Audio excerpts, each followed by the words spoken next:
જય હિન્દ, જય ભારત, જય જય ગરવી ગુજરાત। હું જીતેન્દ્ર ઉપાધ્યાય, પ્રમુખ એજ્યુકેશન સેલ, આમ આદમી પાર્ટી।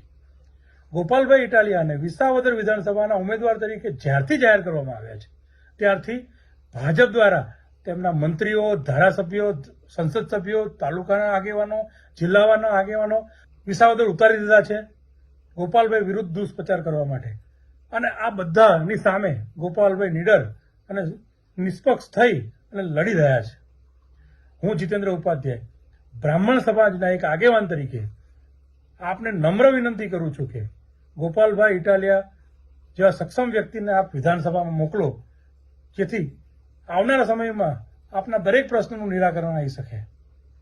ગોપાલભાઈ ઇટાલિયા હંમેશા ખેડૂતો, વંચિતો અને દરેક સમાજના વ્યક્તિઓ માટે લડ્યા છે।